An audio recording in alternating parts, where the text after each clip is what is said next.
It is a great honor and pleasure to be here, and I want to thank the organizers of the event here at SIM for the invitation. I'm very excited to be here. I've got 3 points I wanted to share, but honestly, as I'm coming in and leading up to this event, I wasn't really sure what to say. I wanted to figure out where you guys are at, where your heads are at, what your lives are like, so I can best serve you. So I'm not trying to sell you anything here. I got nothing to sell you. You're not really in my market, to be honest. So I'm really here to help you guys. And the more I can learn about you, the better that'll be. So about halfway through my talk, I want to stop and do some Q&A because I want to make sure that what I'm saying is hitting home for you guys. So, well, I'll write on that board later. But one of the things is on the event title, it says, or the organizers, SIM Toastmasters. I've never done Toastmasters. I really respect it, but I'm not like a speech maker. If you give me a topic and say, here, talk about this randomly, I wouldn't know what the heck to say, right? Like, I only speak well if I know what the fuck I'm talking about, right? Like, I can only speak about something I know about. So I'm going to talk about stuff I know about, and hopefully that'll work, because I'm not here to entertain you. It's definitely something I have no interest in doing, and I'm not going to be very good at it anyway. And I'm not really here even to educate you. I'm not in the business of education. I'm not in the business of tickling your brains and not having anything change. I'm in the business of transformation. Right? That's what I do. Our company is called Aura Transformation, right? So that's the idea. Now, have you ever had these challenges? See, like if you have, just nod so I'm getting some recognition of that I'm hitting home here. Have you ever been in a situation where you've gone to school and done well because your parents wanted you to do so? Have you ever been in a situation where you're staring at that freaking math homework and you're like, why am I learning this? When am I ever going to use this isosceles triangle thing? Right? But you have to do it because mommy and daddy want you to do it, because your teachers want you to do it, because society says this is what you got to do, and you do this thing called the PSLE. Right? So I'll tell you about where I'm from, but where I'm from, we don't do no PSLE. So I was like, whoa, based on that one test, you get streamed into the school, and then after a while, it gets really hard to get out of that stream.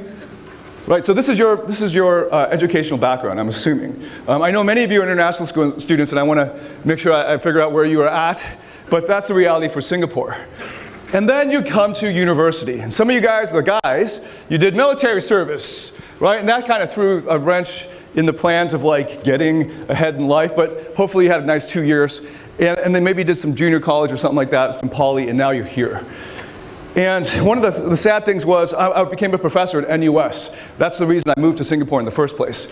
And where I come from, North America, normally you graduate at 21. And I had 25, 26-year-old guys in my senior undergrad class. And I was trying to figure out why are they 4 years behind? And one of the things is, I know because that's what I went through.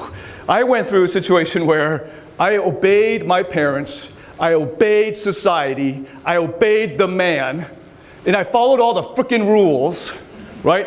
And then the best you can get by following frickin' rules is to be slotted into your place in society. You're never gonna be a leader if you follow the fucking rules. Right, so I followed the rules, I got A's, I figured that out, I cracked the system. I got A's with very little effort, and then I went into university. The first year was adjustment, but then after that I got A's with little effort. And then I just end of university, all my other friends who maybe weren't as nerdy as me, because I was a real big freaking nerd. But I was a nerd who didn't make money. I wasn't like a Zuckerberg nerd, right? I was a philosophy, humanities. I did my Ph.D. thesis on 8th century Tang Dynasty Chinese philosophical psychology. Right, so I was reading classical Chinese for 12 years. That kind of shit, right? So like, I couldn't talk to anybody. No one could relate to me. Even in my specialty, there were like 2 people in the entire university of 25,000 people who could relate to me. And then the professors, of course. But I was doing my nerdy thing. And when it came time to graduate from undergrad, all of my friends who were cool and had like a life beyond the school system wanted to enter the workforce. But I'm like, I'm really good at the school thing. I'm just going to stick with it. And the thing was, I was very passionate about it, actually. I loved to bury my nose in the books.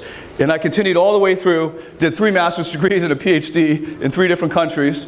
And eventually, I also gamed that system and managed to put together lots of different fellowships and then live in a third world country. So it was awesome, right? It's like, but by then, my passions had changed. I was no longer just like a philosophy nerd. I wanted to help people. And along that way, I went from a very nerdy, socially awkward guy who, because of the stuff I studied, I couldn't talk to anybody about the things I studied. They're just glaze over, their eyes would glaze over or something. So instead, I had to learn how to socialize, how to date, how to talk to women as a man who was like intimidated by beautiful women or attractive women. And then that was pretty late in my life. I'd never been to a nightclub in my life until I was 30. And to figure that out, I had to figure that out. But it was a lot of fun. And it became my side hobby, figuring out social skills. And guess what? I know it's still a limiting belief out there in the world. I don't get it, because all of the frickin' science says you can learn this. All of the frickin' science says you can learn psychology. Hopefully you've heard of Daniel Kahneman by now, Nobel Prize-winning behavioral economist, right? Hopefully you know about Dan Ariely, Jonathan Haidt, and the huge burgeoning field of social psychology and positive psychology, teaching you about, and there are other disciplines like neuropsychology that teach you about the unconscious mind and how to access it, right? And that's what attraction is. Attraction is an emotion. You can access it. You can actually learn how to have people like you. You can actually learn how to charm people. You can actually learn how to be sincere. And at the deep parts of it, it's really about therapy. It's a kind of therapy for yourself to grow in self-esteem and confidence. And you can do that. You can learn that. You can develop that. And that's what I did for several years. And along the way, back in the days when there were blogs, hopefully you're not too young to remember blogs, I'd post blogs as like a journal for myself, just keeping track of my development and progress. And that became a side hustle for me. While I was a professor and a grad student, I was getting readership on my blog, guys were asking me for advice, and then I started on the side a dating skills company. So that was about 7-8 years ago when I resigned from the university at NUS as a professor there to take up full-time something that was more impactful for me. But it was still my passion. That's something I really want to tell you about. I want to really emphasize the passion part of it. You might have become really confused because you hear people say, don't follow your passions. There's a lot of people who are broke because they follow their passions and no one pays them for anything, right? Just obey your parents. Even if you hate engineering, become an engineer. Even if you hate accounting, become an accountant because there are jobs there. Have you heard of this thing called Moore's Law? Exponential growth, right? So you can look at it like in the RAM on your computers, right? Or the hard drive size, right? Every year it doubles for the same price. Okay, and when you think about exponential growth, it's pretty smooth at the beginning, but then it shoots up. That's called exponential growth. We're at the shooting up part of the curve. Shit's gonna change fast, right? So let me just give you a wake-up call. Whatever you're learning here, I feel pretty confident, just like, because I've been in universities for 18 years of my life, okay? So I feel pretty confident in saying this, that what you're learning here will now be obsolete in 3 years if it's not obsolete already. Companies are not hiring you for the shit you're learning here. I'm just telling you the truth, okay? I'm not gonna hire you. It's great if you have a PhD, an undergrad degree, because it shows that you can stick with it, you can get it done. That's all it does. I'm gonna have to teach you all of the skills you'll need in our job now, right? So if a guy comes from high school and he can sit down and he can perform, I don't really care. He might even be cheaper. He probably will be cheaper. So I'd rather hire that guy. See, now what are we here for? So here's the thing. It's great if you're doing well here. I hope you're having a great time, because college and university should be the time of your life. You think you have a lot of stress, but there are very little consequences, actually. I know it doesn't matter when you're in the middle of it, but looking back, you probably hear old people tell you that, right? And now with AI, everyone's going with that. I was in the canteen, right, just before this. And you order on some pad, right? Okay, my office in the CBD, across the street, the food court, there was not a single cashier left. Right? You order your food on some pad, and then it prints out a thing. You stick your card in there, it's done. The guy in the short order cook in the back brings out your food, you're done. One guy manning the whole thing. It's a steakhouse thing. It's crazy. That would have needed 4 people before. Soon we'll have self-driving cars. All these drivers, which is transportation, is one of the biggest industries in the world in every single country. Done. And eventually, 20 years from now, hopefully, the governments will kick in with a basic income. For all you guys who are playing video games on the weekends, you're not hustling, you're not working, you're not investing in yourself, you're not growing and learning. For all of those people, because I know that's the majority of people, You know, reading manga, I don't know what you guys are, like video games, right? Like playing bowling, going karaoke, wasting your time, right? This sort of thing that your parents are like, you know, right? Not really hustling like the Asian Americans, you know, like. So there, hopefully you got basic income. Because the shit you're doing right now is going to be obsolete unless here's your only hope, I'm going to tell it to you in a second, right? But right now you're the middle children of history. There ain't no basic income yet. Your little brother, your little sister, they're fucked. You're still okay. You still got another 5 to 10 years of this job you're going to get, whatever these jobs are. But even if you're like financial services, you think, oh, hey, I'll be a banker. I'll be an analyst. They pay well. They used to pay well. Guess what? That's what AI does. It analyzes shit. They're the first people to go. All you need, the only people who will have white-collar jobs at that point will be the people programming the AI. That was a weird accent I just did right there. Programming the AI. And one other group. And I didn't plan to do this one, but one other group. The last frontier of AI, emotions and people skills. And oh my God, there's no class for that. There's no major in that. So I'll see you in my courses in about 5 years. So where do you learn this? Where do you learn people skills? Where do you learn emotions? Where do you learn about your own psychology? And the thing is, technology is improving by Moore's Law's rates. People's human brains are not.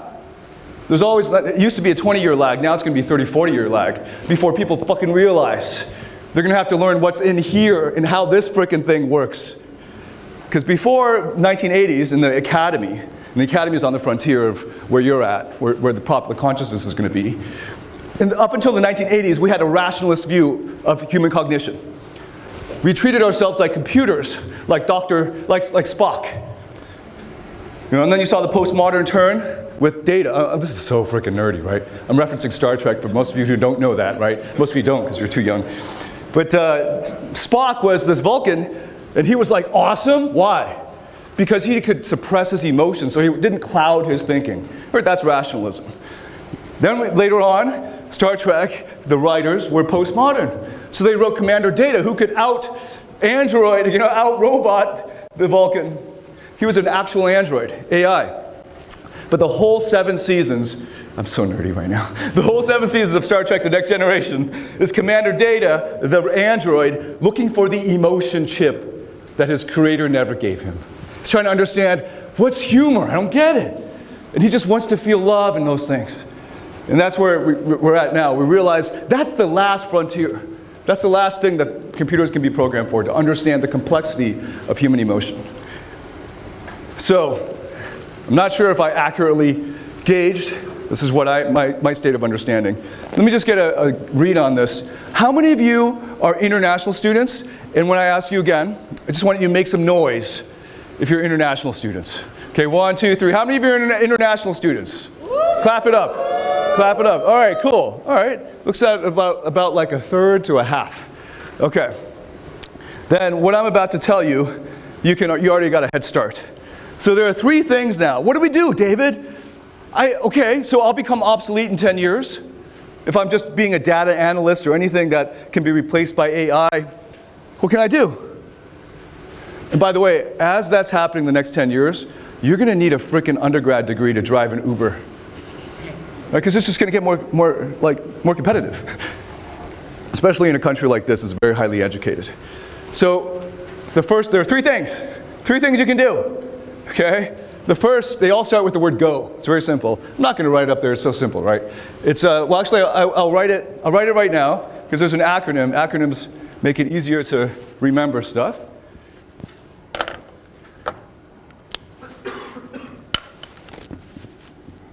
Go D.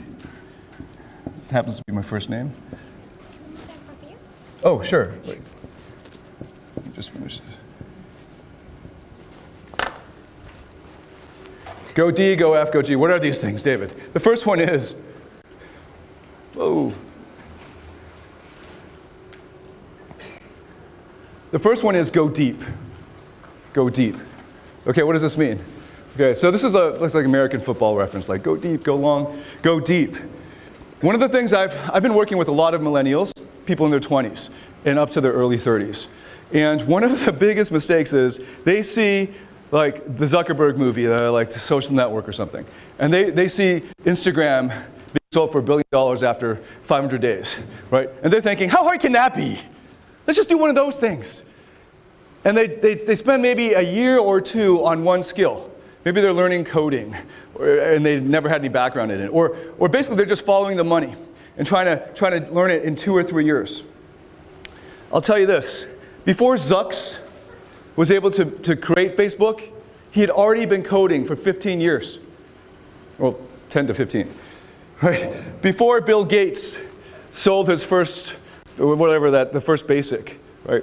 He had already been coding, and one of the first people in the whole first children in the whole world, like first teenager, that generation, that cohort, that was coding. Go deep means follow your passion. As I followed my passions, I went into the nerdy stuff that I turned into a Ph.D. And even though I wasn't looking at the money, it was more, that was just a lifestyle choice because I enjoyed it so much.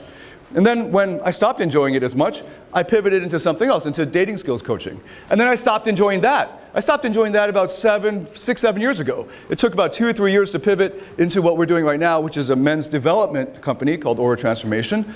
And that's something I'm very passionate about. Okay, so I pivoted to that. I'm following my passions. Whatever money I make is not important because I'm going to be alive for a very long time. I got time. You have way more time than me. And my grandkids might live till 150 at the current rate, the Moore's Law for medical health. You got time. Think more about how you're making your money instead of how much you'll make. It's much more important about whether you are enjoying the activity that you're devoting your time to.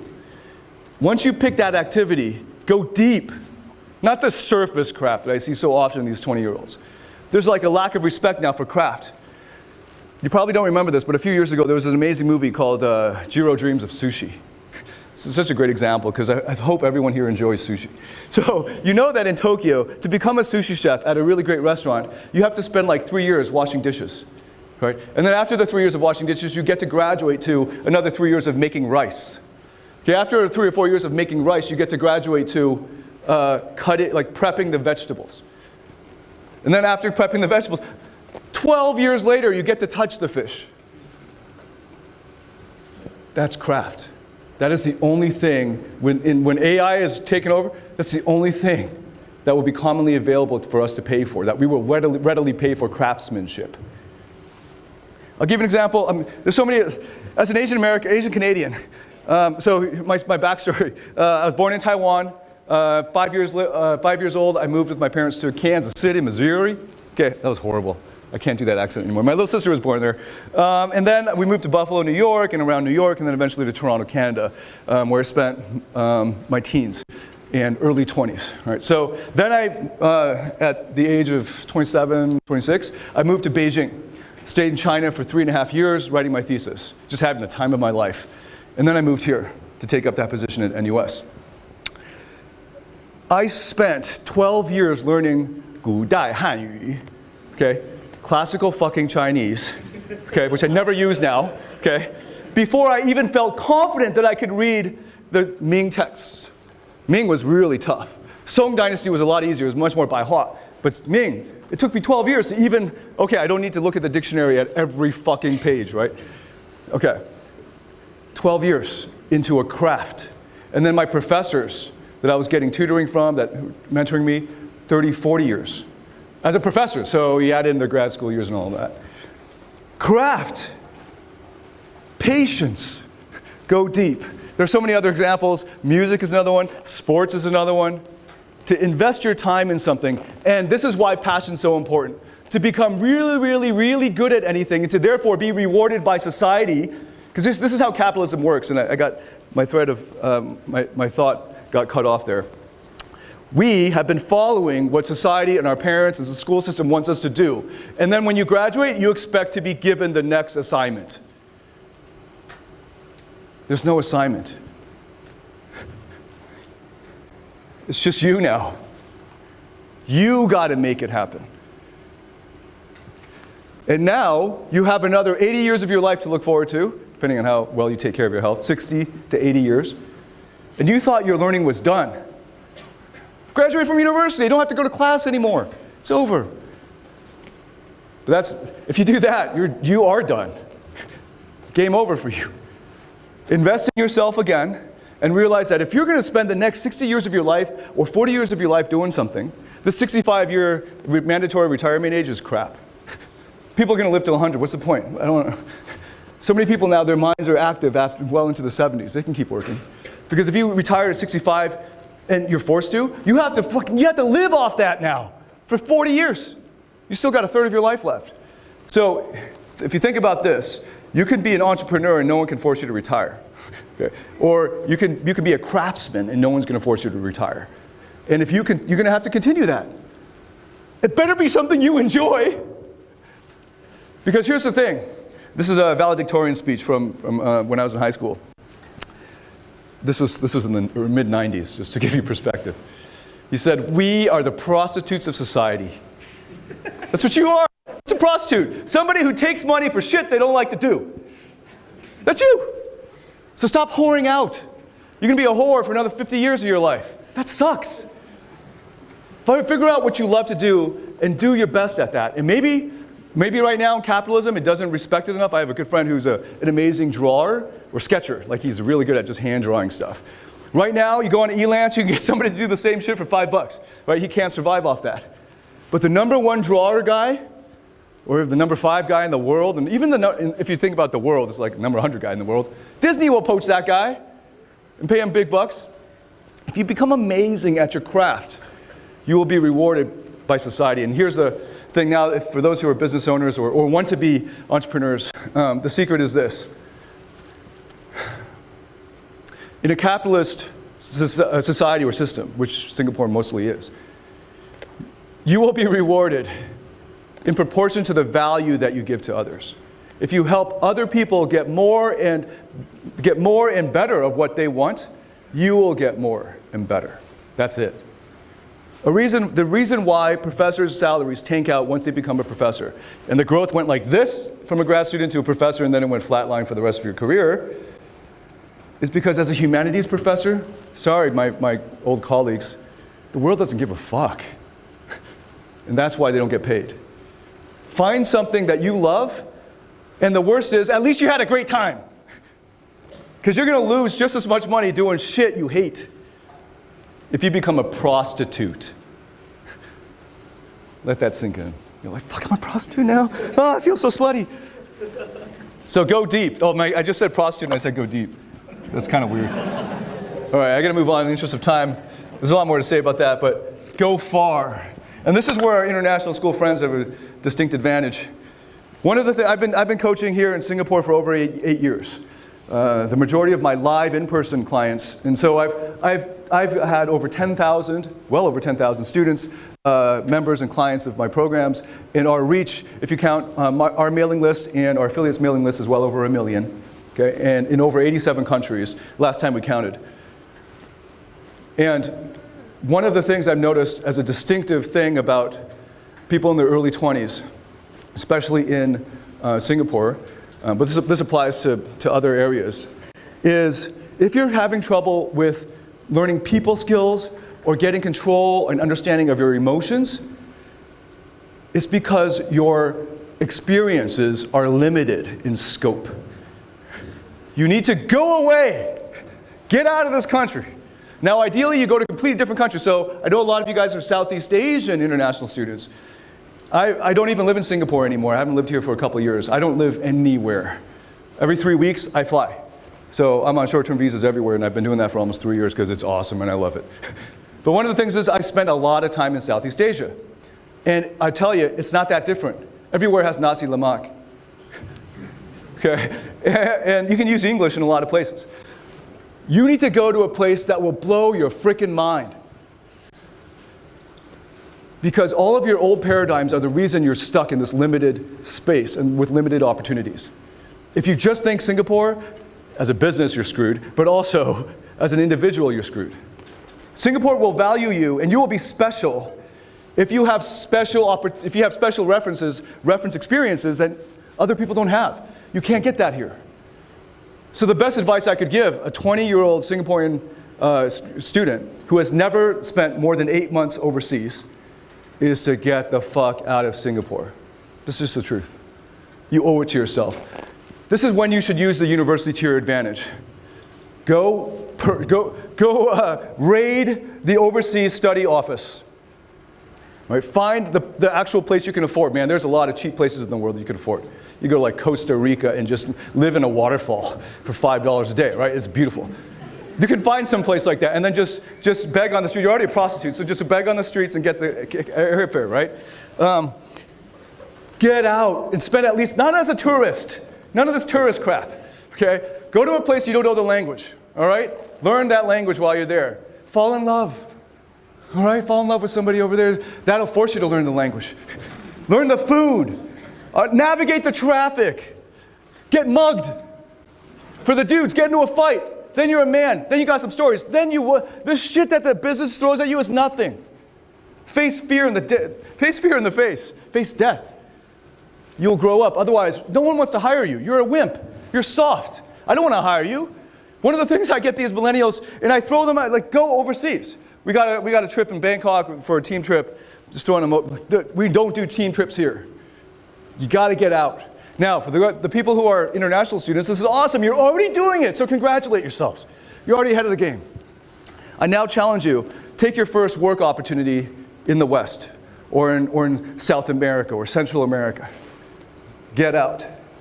Unless, one caveat for all of the things I'm saying. If you have like $1 billion business idea, okay, what are you doing here? Get the fuck out and do that. But I'm assuming if you're here, you don't have that. Or you just don't have the balls to do it. So you got to team up, get a co-founder who's got the balls, and you do the technical stuff. I don't know. But I don't see that. So hopefully you're not in that position, because if you are, you should really just get up and leave right now. All of this is a waste of your time. But for everyone else who's just hoping to get a job, I hope someone will hire me. I'm going to send my resume to a bunch of people and hope they hire me. As an undergraduate with a degree, you look like everybody else. I'm just telling you the truth. And guess what? Almost every job that I'm seeing people wanting to do here, I can hire cheaper on Upwork.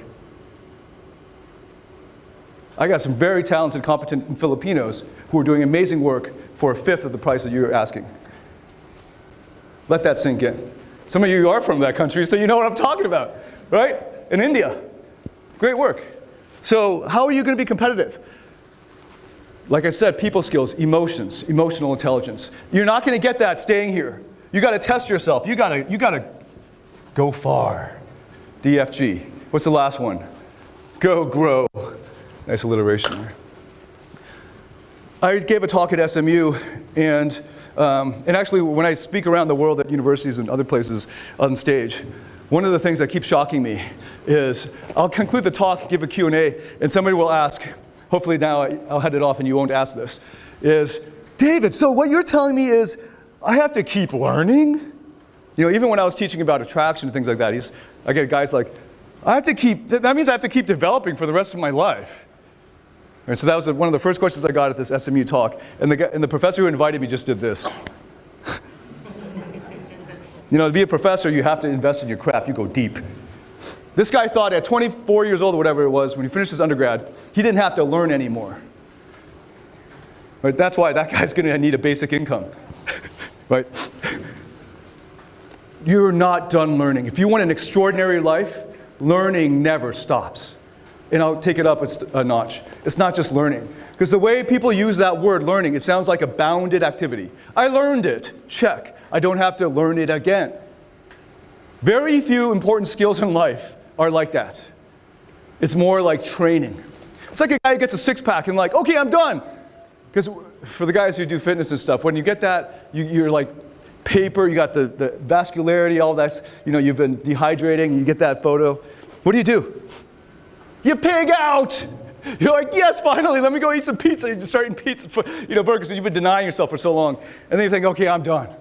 The next day, 2 days later, no more six-pack, right? You got a layer of fat. You have to maintain it. You have to grow. You have to keep going back and training. That's an awesome thing for me because I love learning. But I know a lot of students, they hate school, right? Like, fuck you tell them. I understand. You hate this school. I mean, I love this school. I love this school. All right, let's put that on record. You hate the stuff you're learning in school right now, accounting, but because you don't give a shit. Because you're training to be prostitute, prostitute training academy. You're just training to do stuff you don't even like. In the meantime, instead of putting your time into your passion, you're just escapism. This is from my preliminary research, right? Escapism, the video games, the karaoke, the drinking, the sitting in a hawker center for 4 hours, drinking beer and talking about nothing with your friends. Waste of time. It's called escapism. Instead of saying, okay, mommy makes me do this, and this is the last thing I'll do for mommy, I'll do this freaking degree. But what I really love is, and what would that be? You can even pick video games. Maybe you're just a master at video games. If you're the video game champion of the world, you know how much money you can make? You get sponsorships and shit. You could actually make that your job. The big video game companies will pay you to play video games all freaking day. You can do that. Whatever your passion is, follow it. Because the worst that could happen is you get downsized anyway. You're going to get downsized no matter what. Have a good time doing it. And then the secret is if you can find something that requires craftsmanship, in other words, 10 years of dedicated work on it, fully engaged in that learning, that's when I respect you. Okay? Because otherwise, you're just dabbling. And dabblers don't get crap. So, go grow means the secret to your happiness, the secret to your fulfillment is progress. Right? Go back to fitness. If you said to yourself, my New Year's resolution is to lose 20 pounds of fat, or 10 kg of fat. Right? If you suddenly lost the 10 kg through some crazy diet, like a week later, 10 kg gone, yes, it feels really good, right? And then 3 weeks later, you bounce back up to 5 kg, now you've gained 5 kg. Those 3 weeks later, when you've gained 5 kg from that initial loss, how are you gonna feel? Like, damn it, how did I gain that back so fast, right? Versus this. Somebody who loses the proper way, 1 kg of fat every week. 10, 9, 8, 7, 6. Right, gets to 0, yes, it feels really good, but along the way it feels really good. The most important thing to your happiness is if you think you're done, even if you just won real big, like a lottery or something, you won't be happy the next day. That's it. You're already at the peak, there's only down from here. This is a deep psychological thing that I didn't prepare for you, I didn't frame it right. But the secret to your happiness, and when I speak to people in their 30s and 40s, it totally hits home. Because a lot of the times what will happen is, this is what's going to happen to you. You graduate from this university, you get a job, hopefully. Okay, that job you think is done. If I obey the orders of the boss, if I just keep my head down and do the work, I should be rewarded the way school rewards me for handing in homework. Right? Then they get this whiz kid from India and replaces you. Let's pretend that doesn't happen. 15 years later, you're still at that company, doing that job, maybe a few pay grades up. That's your life.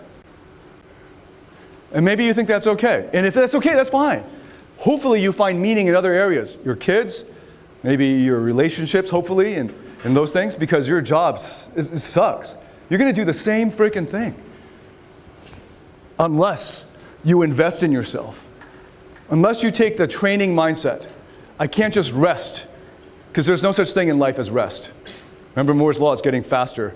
We're like, at Changi Airport, there are those in Canada, they're called people movers. I think Singaporeans find that really funny, but it's like, what do they call those, travelators? Travelators, right? You get on them and they go, and people walk and go real slow. Okay, travelators. Life is like a backwards travelator. If you think you're standing still, you're going backwards. You're going to need to move forward if you want these other things in life. Or just frickin' wait until basic income kicks in. That's it. That's all you got. It's going to get harder and harder. That travelator is going to move faster and faster backwards. Unless you invest in yourself and grow. And I'll tell you the most strategic area to invest in yourself, emotions and your psychology, because that's the secret to people skills. Now, I was tempted to give practical advice, how-tos, and things like that, but in a talk this length, it's a waste of time. Instead, well, go to auratransformation.org, and we can hook you up. We have a bunch of skills on a bunch of free courses on how to talk to people, how to make friends anywhere. That's going to come in handy when you go to number 2, go far. Really, really test yourself. I think It's going to be hard for me or a company that's looking for a top player, an A player, who's raised, educated, and still living in the same city the whole time, unless he's a whiz kid. And if you're a whiz kid, you should have been out of university by the time you were 16. That's what I'm talking about, whiz kid. But somebody who has overseas experience, who's gone through adversity, who's gone to a city where he doesn't know the language and has to navigate how to get to the restaurant, and then navigate the frickin' menu, and then navigate how to make friends when he knows nobody there. That's somebody who's a human being that an adult we can give responsibilities to. And that'll make you stand out, and it'll be harder for you to be replaced by AI if you have actual emotional reference experiences and emotional maturity and understanding of psychology. And I'll leave you with this. And then, what's the time?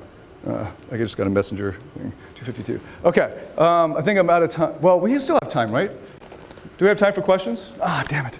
Okay, so there's going to be a panel. You can ask me questions there, so I'll leave you with this thought.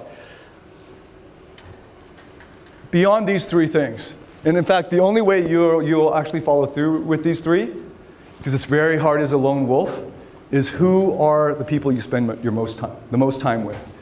That is going to be the biggest determinant of the quality of your life. The people you spend the most time with. There are a lot of studies on this. There's a great book by a Harvard University professor called Connected that surveys a lot of that literature, a lot of that research.